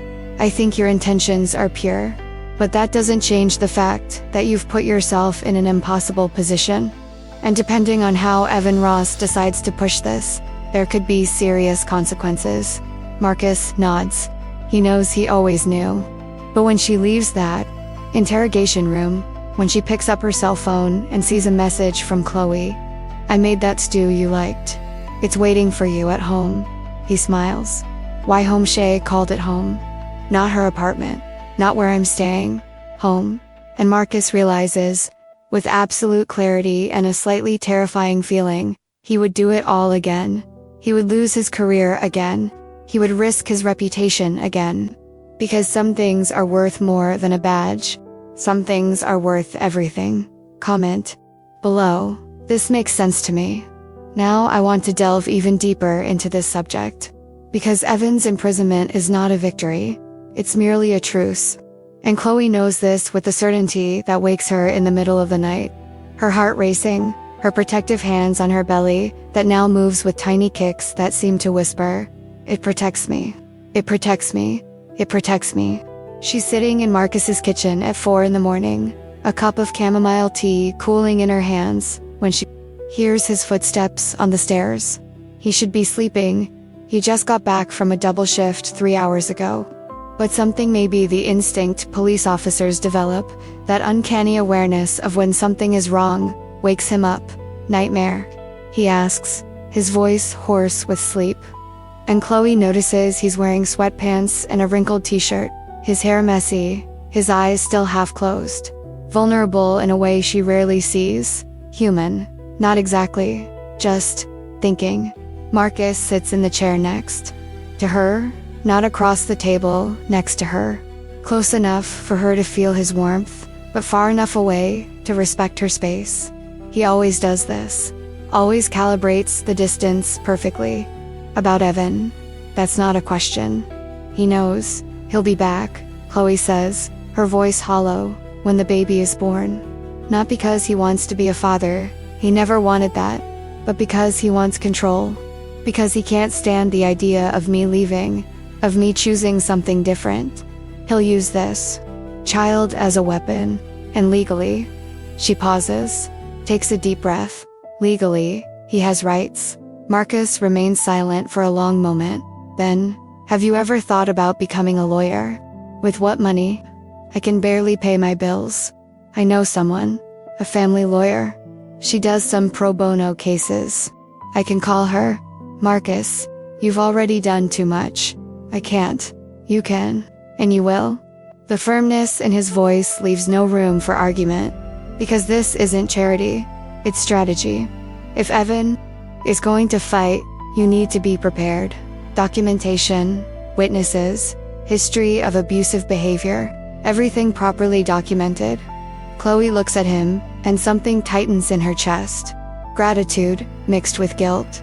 Relief, mixed with fear, of leaning on him too much, of completely collapsing if he decides to leave.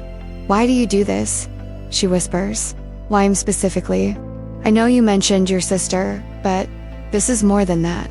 You know it is.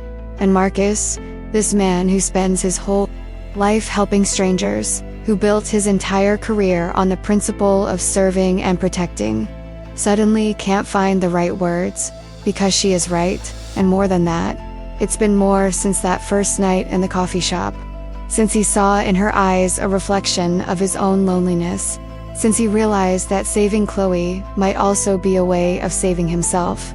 Because when you came into my life, he finally says, choosing each word carefully, this house ceased to be a mausoleum.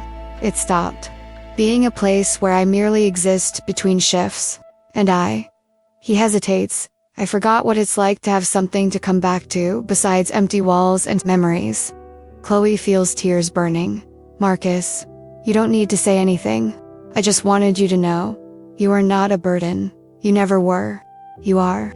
A reminder that there is still a reason to keep trying. And the distance between them, those carefully maintained centimeters, suddenly seems enormous and unbearable.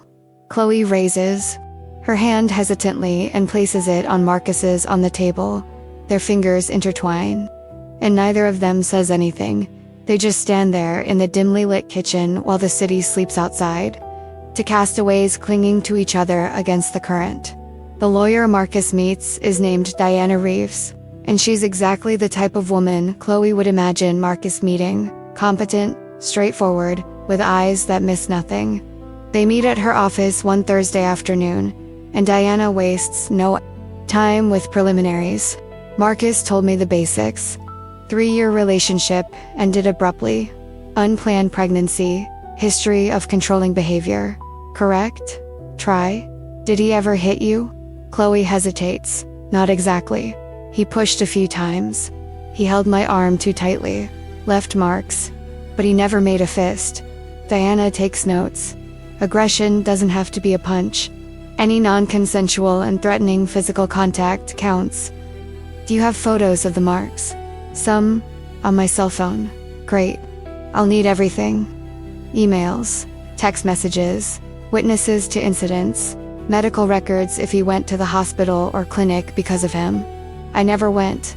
He always stopped before things got too serious.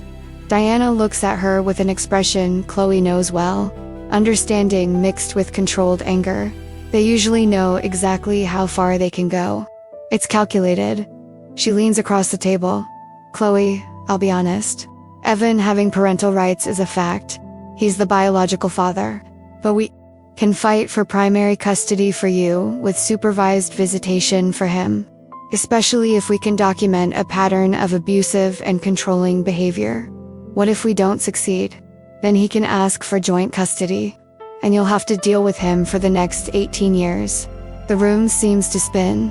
Chloe puts her hand on her belly, feeling the baby move, and thinks, 18 years. 18 years of Evan using my son as a weapon. 18 years of control. 18 years without peace. But Diana continues, he could also simply give up. Relinquish his rights. It happens more often than you think. Men who say they want to be involved, but disappear when they realize how much work a child entails. Evan won't give up. Not because he wants the child, but because he wants to punish me. Diana nods. Then we fought. And Marcus said he'll testify about Evan's behavior during the initial call. That helps. A police officer as a witness carries weight. Chloe thinks about Marcus risking even more, exposing himself even more for her, and something breaks inside her chest. 2 weeks later, Evan receives the notification. A court order from Chloe seeking primary custody with limited and supervised visitation. And also a temporary restraining order preventing unauthorized direct contact. Evan reads the document in his office, surrounded by glass and steel, and with a privileged view of the city. And for the first time in a long time, feels control slipping through his fingers. He calls his lawyer. This is ridiculous. He's my son. Technically, it hasn't been born yet. And Mr. Ross, I need to ask, do you really want this child? Or do you want to win? The question catches him off guard. And Evan, always so sure of his motives, suddenly doesn't know how to answer. I want my rights, he finally says. Rights cost money. Paternity tests, custody battles, hearings. We're talking about a silly $50,000 in legal fees. Minimum. Possibly $100,000 if she really fights. Pause. Or you can waive it voluntarily. No alimony, no obligation. Her life goes one way, yours another. Evan hangs up without answering, but the seed is planted. Because in the end, Evan loves two things: control and convenience. And a child, a real child, with needs and demands and responsibilities offers neither. Marcus arrives home that night and finds Chloe in the living room, surrounded by papers, ultrasound scans, legal documents, scribbled notes. She's serious, but there's something different about her face. Something like determination. Diana called. She says, Evan's lawyer got in touch. He's considering giving up his parental rights. Marcus feels a surge of relief. This is great, yes. But also, she hesitates. It also means I'll be doing this completely alone, without his financial help, without support. It's just me, and she looks at her belly, and this little human being completely depending on me. Marcus crosses the room. He kneels in front of her. He takes her hands in his. You're not alone, he says, and there's something in his voice, something deep, something definite that makes Chloe truly listen to it for the first time. I know I keep saying temporary. I keep saying it until you settle down. But Chloe, if you want, this can be permanent. You, the baby, here, with me. Her heart stops. Marcus, you can't. You don't know what you're saying. A baby changes everything. Sleepless nights, constant crying, diapers, expenses, I know. My sister let me look after her nephews several times. I know exactly what I'm getting myself into. He squeezes her hands, and I want to. Not because I feel sorry for her. Not because I have a savior complex, but because in the last few months, for the first time since Sarah died, I feel vivo again. And that's because of you. Chloe cries, and laughs, and doesn't know how to process everything she's feeling. Terror, and hope, and gratitude, and something else. Something bigger. Something she's not ready to name yet. What if it doesn't work out? She whispers. Are they there? Now I want to delve even deeper into this subject. Because that envelope, cream-colored paper, gold-embossed law firm logo, formal and cold wording, isn't just a legal document. It's a bomb. It's a declaration of war. It's Evan saying, did you think you'd gotten away with it? Did you think I was going to let you be happy? Chloe clutches the envelope with trembling hands. sitting at the kitchen table where she shared so many meals with Marcus, where they talked about the future and hope and possibilities, and she feels it all crumbling. Her belly is huge, now 32 weeks, 8 months, the final stretch. The baby kicks hard, as if sensing the mother's tension, as if asking, "What's going on out there?" Marcus is at work. He won't be back before midnight, and Chloe knows she should wait, should show him the document, should process this together. But something inside heard that survival instinct that kept her alive for years with Evan. That voice that learned to recognize danger, even when disguised as love, is screaming, "You need to protect what you've built here. You need to protect Marcus. You need to leave before you destroy another life." She reads the document 3 times.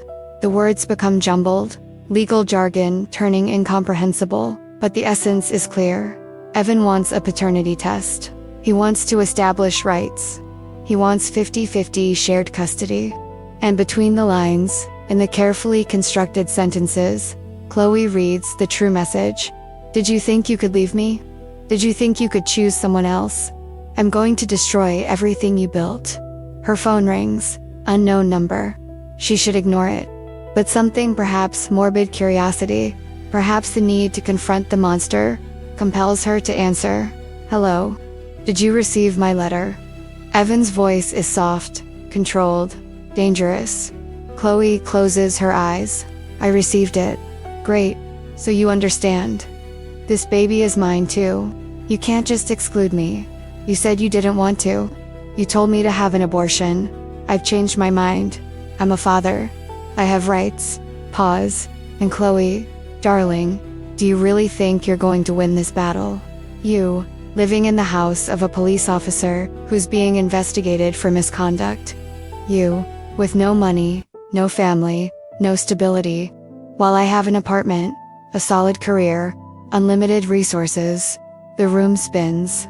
Marcus's investigation was closed. They found nothing because there was nothing. More top perception, it remains, doesn't it? The policeman who took his ex's vulnerable girlfriend to his house. How will that look to a judge? His voice is pure poison. "You should have stayed with me, Chloe. Your life would be much simpler. My life would be hell." It was hell. Evan laughed. "Hell is what I'll make the next 18 years of your life, if you're not reasonable. Think about it. And call me when you're ready to negotiate." He hangs up. Chloe stands there, phone still in hand, her whole body trembling. And for the first time since moving into Marcus's house, since starting to build something resembling hope, she feels the old fear return. That paralyzing terror that no matter how far she runs, Evan will always catch her. He will always find a way to destroy anything good she tries to build. Marcus arrives home at 11:40. Earlier than expected, he managed to switch part of his shift with a colleague. He's tired, his muscles aching from chasing a suspect for 3 blocks. But there's a smile on his lips, because today was a good day.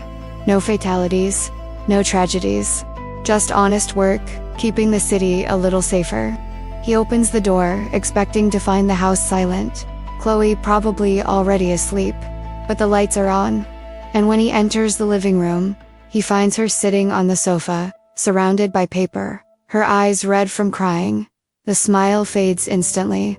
"What happened, Chloe?" Hands over the envelope without speaking. Marcus reads.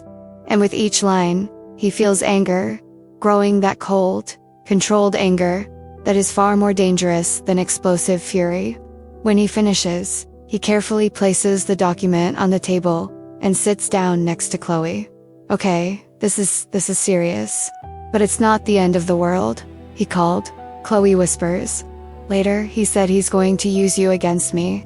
He said the judge will see you as if you were taking advantage of me." Marcus feels a tightening in his chest. "Chloe, look at me." She raises her eyes, so lost, so frightened. The investigation was closed, completely, without reservations. Because there was no evidence, nothing that's inappropriate.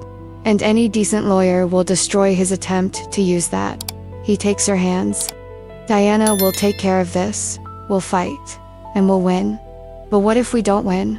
What if he gets joint custody? Marcus, I can't. I can't bear the thought of handing my baby over to him every weekend, of knowing that my son is being raised by the man who destroyed me. That's not going to happen. You don't know that. And Marcus has no answer. Because she's right. Eno, you know. The legal system is unpredictable. Judges have biases. Lawyers make mistakes. And men like Evan, wealthy men, with resources and an appearance of respectability, often win even when they shouldn't. But he knows one thing, Chloe. Her voice is firm, definitive. No matter what happens in court, no matter what Evan tries, you're not alone. I'm here. I'll stay here. During hearings, during custody battles, during sleepless nights, when the baby cries and you're exhausted and scared, I am here. Why? She asks, her voice breaking. Why do you keep staying? You could have helped me initially and moved on. You could have put me in touch with social services and washed your hands of it. But you didn't, and I don't understand. Why? Marcus takes a deep breath, and finally, he says the words he's been holding back, the words that frighten him as much as any dangerous call he's ever answered. Because I fell in love with you. The silence that follows is absolute. Even the baby seems to stop moving. I know it's not the right time, Marcus continues, his words tumbling out quickly now, as if he needed to speak before losing his courage. I know you're pregnant by another man, that you're fighting impossible battles, that you probably don't even have the emotional space to process this. But you asked why, and this is the truth. I fell in love with the way you fight, with the way you refuse to give up even when everything says you should, with the way you cook stew at 3 in the afternoon because you know I'll arrive hungry at midnight, with the way you transform this house into a home again. Tears streamed down Chloe's face. Marcus, you don't need to say anything. You don't need to reciprocate. I just needed you to know that this isn't charity. It's not pity. It's love. Maybe it's the strangest and most complicated kind of love, but it's real. And it won't go away just because Evan is being an asshole. Chloe looks at him Rayleigh, looks at him and sees everything. He has been from the beginning. Refuge, protection, kindness, strength. She sees the man who held her when she was falling apart, who offered her a home without expectations, who was willing to fight her battles as if they were his own. And he realizes, with frightening clarity, she loves him too. Not in the feverish, intense way she loved Evan at the beginning, that passion that burned brightly but consumed everything in the process. This is different. It's like roots growing deep. It's like a solid foundation. It's like choices, dead of compulsion. Me too, she whispers. I fell in love with you too. And that terrifies me. Why? Because I'm so afraid of ruining this, of bringing my chaos into your life and destroying everything you've built. You deserve better than a pregnant woman with a psychotic ex-boyfriend and zero emotional stability. Marcus laughs, a genuine laugh, full of affection. Chloe, my wife died of cancer at 32. I spent 2 years living like a zombie. You didn't bring chaos into my life. You brought life back. And as for your ex, he picks up the envelope from the table. We'll deal with that together. And then, slowly, giving her time to pull away if she wants, he leans in and kisses her. It's a gentle kiss, careful, full of promise instead of urgency. And when they part, Chloe is smiling through her tears. Together, she repeats, together. But the next morning, when Marcus leaves for work and Chloe opens her laptop to research legal options, she finds something that sends a chill down her spine. Email from Evan, sent at 5 in the morning. Subject, final proposal. Chloe, let's be practical. I don't want this child. I never did. But you forcing me out of her life is unacceptable. So here's my offer. I relinquish all parental rights, 0 custody, 0 visitation. You'll never hear from me again. But in return, you pay $200,000. Compensation for the 3 years I wasted on you. For the life plans I had to change. For the humiliation of you leaving me for a mediocre cop. You have 48 hours to decide. After that, we go to court. And Chloe, darling, I always win in court. Always. Think about it. Chloe reads the email 5 times. Her hands are shaking so much, she almost drops the laptop. $200,000. She doesn't even have $10,000 in savings. And Evan knows it. He knows. This isn't a proposal. It's a trap. It's elegantly disguised blackmail. It's Evan guaranteeing that, no matter what happens, he wins. Either she pays and is financially ruined, or she refuses and goes to an unwinnable legal battle. And while she sits there, feeling the baby move inside her, feeling the weight of an impossible decision on her already exhausted shoulders, only one thing is clear. The real battle is only just beginning. Now I want to delve even deeper into this subject. Because what Chloe is facing at that moment, sitting alone in the silent kitchen, with Evan's email burning on her laptop screen, with the baby stirring inside her, as a constant reminder of what's at stake, isn't just financial blackmail. It's the ultimate test. It's Evan saying, "Show how much your freedom is worth. Show how much your peace is worth." $200,000. The amount echoes in her head. She mentally calculates her salary, meager savings, future prospects. Even if she worked 2 jobs for the next 5 years, even if she never spent a penny on herself, she would barely be able to save half of that. And with a baby on the way, impossible. Mathematically impossible. But Evan knows this. He's always known exactly where to press to cause maximum pain.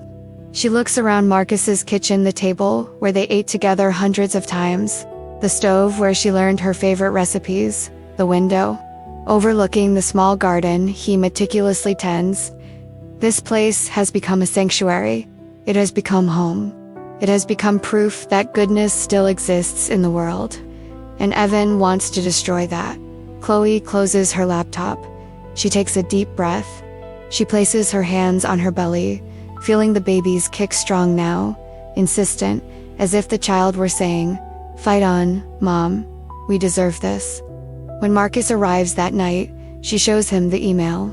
She sees his jaw clench, sees the anger rush through his eyes like a storm. But then, he does something she doesn't expect. He laughs.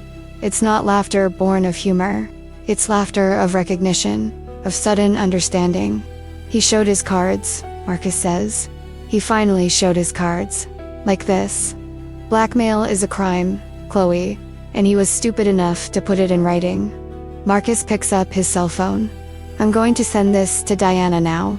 This changes everything."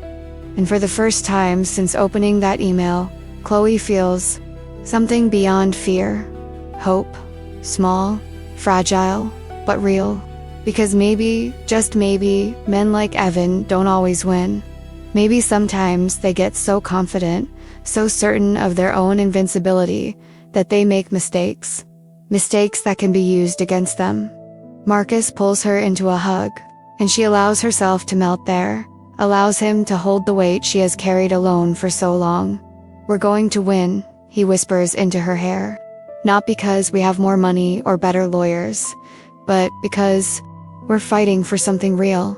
And that always matters in the end." Chloe wants to believe. With every fiber of her being, she wants to believe that love conquers all, that kindness conquers all, that justice truly exists. But she also knows the battle ahead will be brutal. It will test everything, their relationship, her strength, both of their determination. It will expose wounds. It will force confrontations. It will demand courage she doesn't even know if she possesses. And while she's there, in Marcus's arms, feeling the baby move between them, she makes a silent promise. No matter what Evan does, no matter how much money he spends, or how many threats he makes, I won't let him win.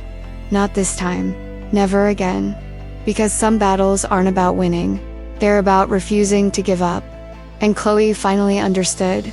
She is much stronger than Evan ever led her to believe. The transformation is complete. The broken woman who appeared at that door months ago no longer exists. In her place is someone new, someone who has learned that asking for help is not weakness, that true love doesn't control, but liberates. That the end of one chapter can be the beginning of a completely different story. And this story, it's only just beginning. Look, if you've made it this far, if this story touched you, if you've ever been in Chloe's, Marcus's, or even Evan's shoes, you understand the power these narratives have. Stories aren't just entertainment. They're mirrors. They're maps. They're reminders that we're not alone in our battles. And if this kind of story resonates with you, if you want to continue exploring these raw and real human truths, subscribing here is your way of continuing this journey with me. It's your way of saying, I see value in this. I want more of this. Comment below. I'm with you until the end. And look, if this touched you in any way, if your heart ached, if you rooted for these characters, if you saw yourself in some part of this journey, leave a like so I know. It's not about numbers. It's about connection. It's about knowing that this mattered. And there's a video over here that continues in that same vibe, with the same emotional depth and raw truth. Click and follow along there, because stories that matter deserve to be told to the end. And we're only just getting started.